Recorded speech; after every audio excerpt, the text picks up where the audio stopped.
what I'm going to talk about really follows on from what Linda and Jim had spoken about. And it's really, I think, to put a kind of wider context around commissioning by the Church of modern artists in the 20th century. And really, the main focus is from the Second World War onwards. But as Jim was saying, the kind of context so often is the art of the Renaissance and the Middle Ages, modern artists looking back to that, as Duncan Grant did at Lincoln. And you've seen another image of the Stations of the Cross in Jim's presentation. This, of course, is for the Catholic Church for Westminster Cathedral. And round about the First World War, that Gill was actually carving these works. And of course, as Jim says, looking back to the art of the Middle Ages. But Gill was one of a number of artists following the First World War who created an imagery of memorialization following the First World War. And I think possibly the most important work between the First World War and the Second World War was Stanley Spencer's Sandon Memorial Chapel at Berkeley in Hampshire. And of course, it's completely looking back to Giotto's Gravegno Chapel in Padua. Spencer had actually served in Macedonia in the First World War. And so a lot of that imagery is based on his experiences in Macedonia, but also at the Beaufort War Hospital. And he created this between 1927 and 1932. And it was, I think, a very, very inspiring project for a lot of artists. And particularly, I mean, of course, this is not, this is a memorial chapel rather than, I mean, they do have occasional services, but it's not actually a working church as such. But the key figure, really, that set about this relationship between the church and the arts was Bishop George Bell. And in the 20s, he had been the dean at Canterbury Cathedral. And one of the things that he did there was to commission T.S. Eliot to write the play Murder in the Cathedral, for example. And he then went to Chichester in 1929. This is a portrait of him by William Coldstream. And at his enthronement, he gave a speech, and he said, "Whether it be music or painting or drama, sculpture or architecture or any other form of art, there is an instinctive sympathy between all of these and the worship of God. Nor should the church be afraid to ask the poet and the artist for their help, or to offer its blessing to the works so pure and lovely in which they seek to express the eternal spirit. Therefore, I earnestly hope that in this diocese and others, we may seek ways and means of reassociation of the artist and the church." And it wasn't really until the Second World War that Bell started really to commission artists. He was a great supporter of Jewish refugees from Germany and Austria in the late 30s. And in one of those was an artist called Hans Feibusch. And Feibusch was deemed a degenerate artist by the Nazis, and he came over to Britain in 1933. He'd been enormously successful in Germany. He'd won the State Prize for painting in Prussia, for example. He was a friend of Max Beckmann. And he had trained in Italy as looking at Renaissance mural painting, but working in an expressionist idiom, bright colours.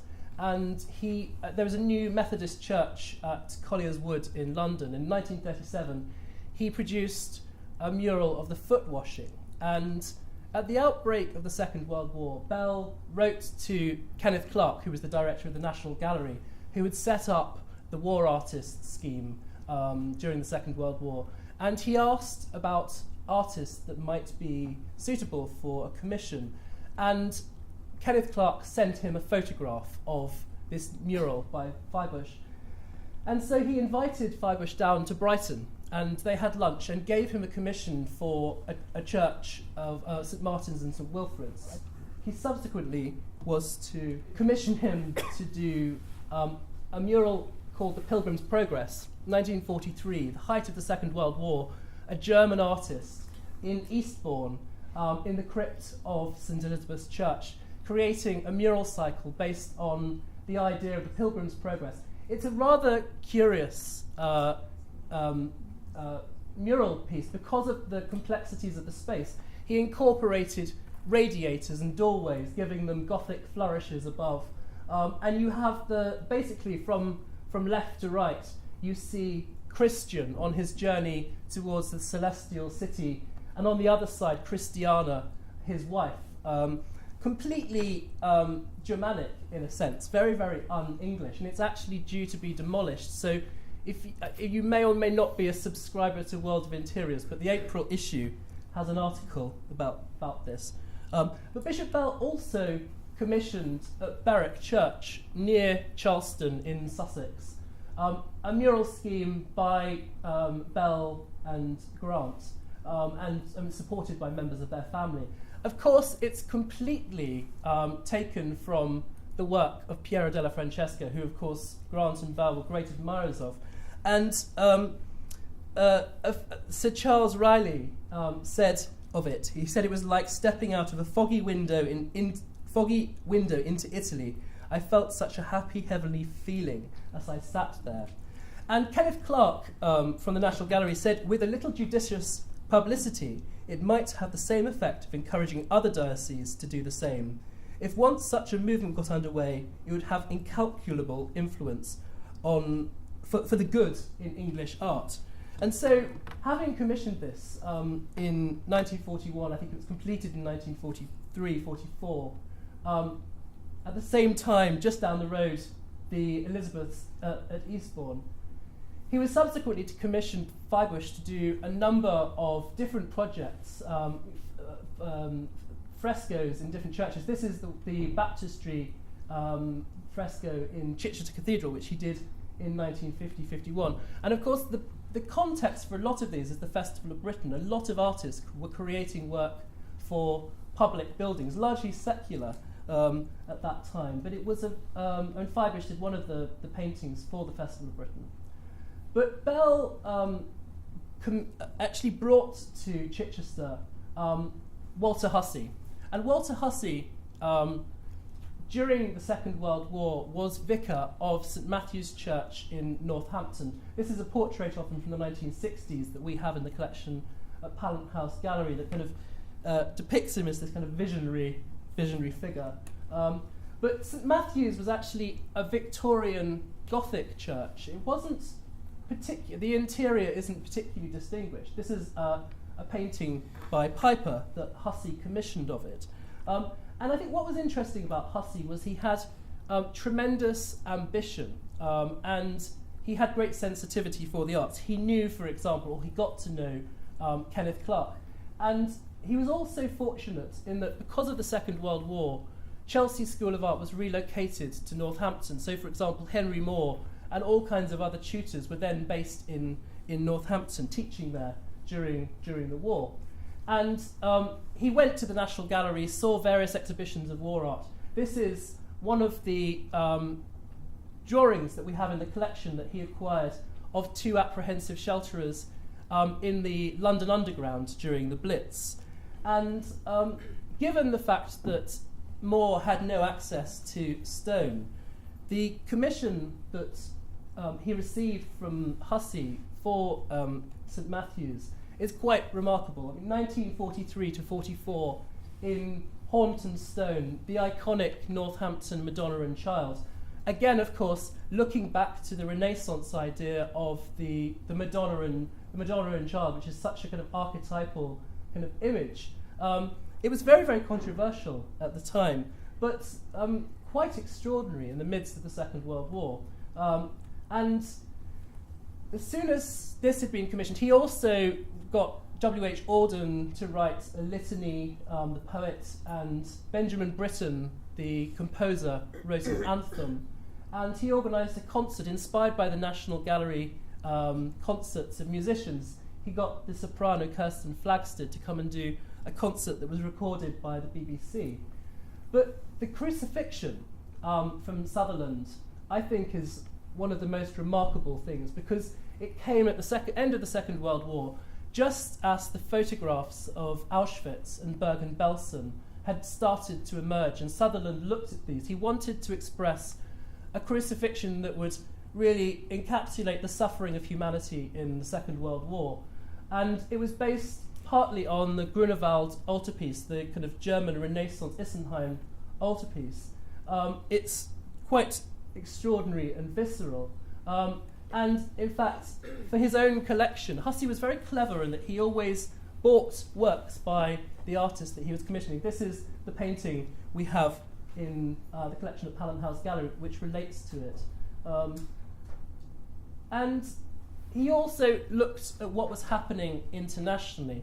And in 1951, Matisse's chapel, the Chapel of the Rosary at Vence in the south of France, was unveiled, and Matisse had worked with the architect to completely design the interior, but also the windows and the vestments. And because he was regularly going down to the south of France to stay with Sutherland, Hussey would have seen this. This is a photograph of Matisse in the chapel from Life magazine, and also of the chasubles designed by Matisse, completely modernist in idiom. Of course, it's working within a kind of an idea from the past in terms of clerical vestments, but the imagery is based on abstract collage.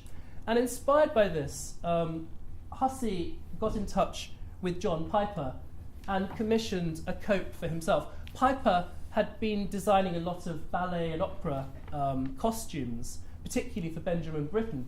This was the first commission he had done for a vestment, and you can see how much he's looking at the work of artists such as Matisse. And he actually wrote about Matisse in relation to these. By the time it was actually finished, Hussey had been approached by Bishop Bell to come to Chichester. So in 1956, he arrived in Chichester. One of the first things he did was to commission the Welsh artist Kerry Richards to design a cope, again, very much looking at the work of Matisse in particular, based on collage. And Chichester is a 900-year-old Romanesque cathedral, and he set about commissioning the same artist he'd worked with before. And when he'd first spoken to Sutherland about the painting for Northampton, he'd asked him to paint an agony in the garden, and of course Chichester has a chapel to St Mary Magdalene, and so he again returns to Sutherland with this idea, and of course the colours infused by the idea of the south of France, and it's Mary Magdalene appearing, a kind of Christ appearing to Mary Magdalene outside the tomb. He again kept one of the versions for himself, for his own private collection. And Linda was saying to me earlier that she went to the deanery in the 60s and actually saw all these paintings hanging in the space. But Hussey was particularly influential on Basil Spence and what happened at Coventry Cathedral. And of course, Piper, one of the churches, the bombed churches he'd painted during the Second World War was Coventry Cathedral. This is a painting in the Herbert Gallery in Coventry. And of course, the exterior and that connection between the modern architecture and the historic, with the Epstein sculpture on the wall in the centre. It's interesting how it's the same group of artists that kind of were commissioned for so many different projects. John Piper designed the baptistry window here on the right of the image, and of course at the far end, the Sutherland tapestry of Christ in glory. And other artists such as John Hutton designed the, I wouldn't say stained glass, but the etched glass on the Great West screen. And here's a kind of detail of Crucifix by Geoffrey Clark. And Geoffrey Clark, at the same time, had, and actually slightly before, had actually done the candlesticks for Chichester. You can see either side of Sutherland's painting, and the doors and the pulpit. So you can see quite how much Hussey's influence was kind of carrying forward. Interestingly, with the Sutherland tapestry was woven by the Panton Frères, who were weavers, Aubusson weavers, tapestry weavers, in near Felleton in France. And they'd worked with a lot of artists like Léger and Picasso, Jean Leussat, the French kind of tapestry specialist. And I think that John Piper, when Hussey subsequently commissioned him to do a tapestry in Chichester, he'd been, of course, to the unveiling and saw what Sutherland had done. They were friends. And I think he felt a kind of sense of kind of rivalry, that if Sutherland could do it, so could he. This is Elizabeth Frink's lectern, and again, reimagining, when you think about Victorian churches with the kind of brass lecterns that you often have, her extraordinary sculpture as the lectern. This is the Epstein on the exterior of St. Michael and the Devil, much more figurative in a sense. And of course, Piper's baptistry window. And so in 1962, Piper was asked by Hussey to design something for Chichester Cathedral, and they started off with him coming up with the idea of something in fiberglass, and then the idea developed for a tapestry in the 16th century Sherborne screen behind the high altar. We have the complete set of collages in the collection at Houghton House Gallery, and if it's a very shameless promotion here, but we've just opened an exhibition all about Piper and his designs for fabric and tapestries. This was the very first tapestry that Piper designed, and he was very much thinking about stained glass. He'd designed windows at Oundle School before this in 1953, and at the Sandersons headquarters, now the Sandersons Hotel, the fabric and wallpaper company, with a series of abstract kind of vertical figures. This is actually takes its lead, so it was actually 7 separate hanging tapestries, also woven at Aubusson, on the idea of the Trinity. Father, so you have in the centre the Tau cross for Jesus, the symbol for the Father, and the flame for the Holy Spirit, and then earth, air, fire, and water at the top, and the tetramorphs of Matthew, Mark, Luke, the Ox of Luke, St. Luke, and St. John on the right-hand side. And in the collection, we have the cartoons. So they're a little bit bigger than what you see here, probably about half a metre bigger, together with the échatelon, which is the trial panel woven by the weavers. And you get a real sense of how technically accomplished they were at translating Piper's colours into a woven tapestry. This is the tapestry in situ in the high altar in Chichester Cathedral. And so Piper he was famous for his depictions of churches. This is a view of the cathedral from the deanery, from Hussey's house, looking back towards the cathedral.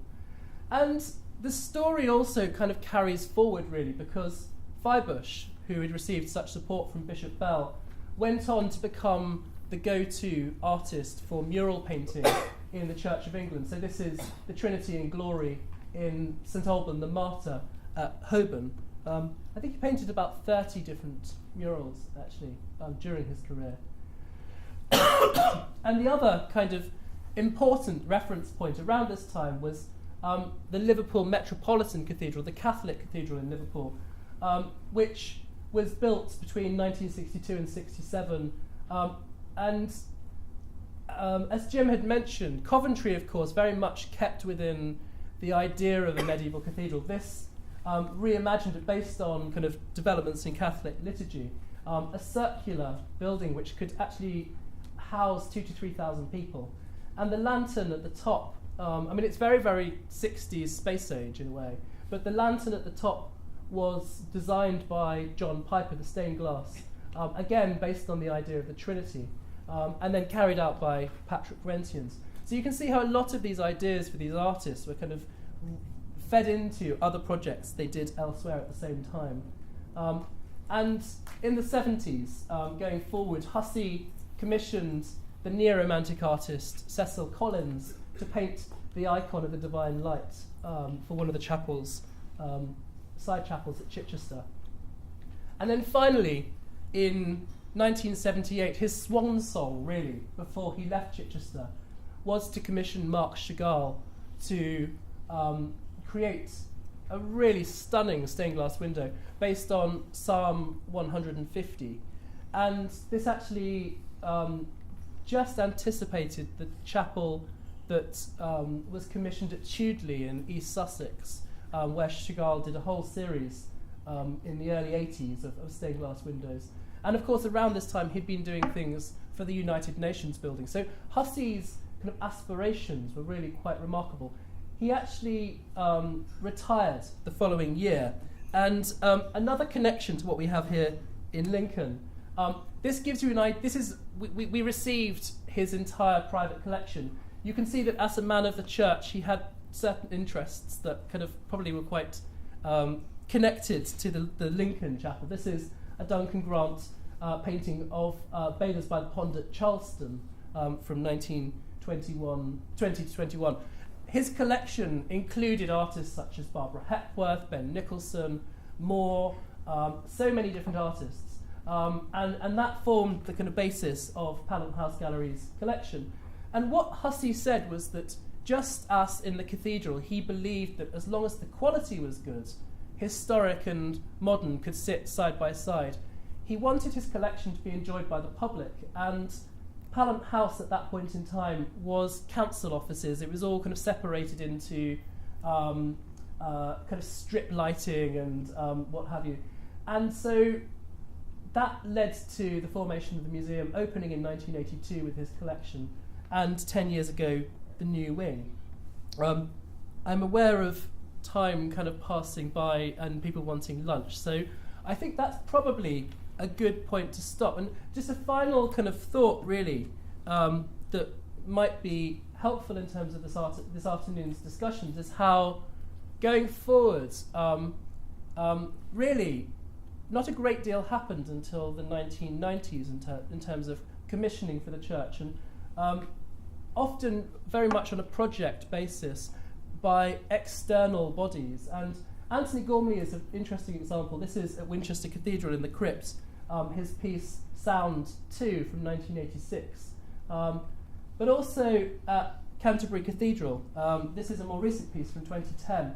And I'm on the Fabric Advisory Committee of Chichester Cathedral, and recently there was a memorial project to commemorate Walter Hussey's centenary and his legacy.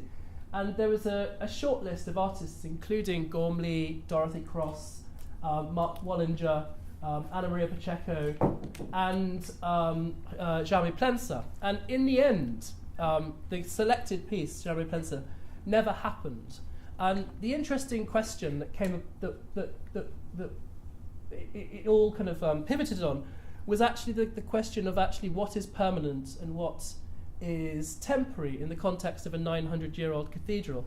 And this piece is currently hanging in Canterbury and was passed by the Fabric Advisory Committee for England because it is temporary. I mean, it may be there for 20 years, whereas the piece in Chichester, they put in as being permanent, and it was rejected, even though it was just a single thing hung by a wire. And it just kind of raises certain questions to think about in terms of actually how do you commission for churches going forward. So on that note, I will finish.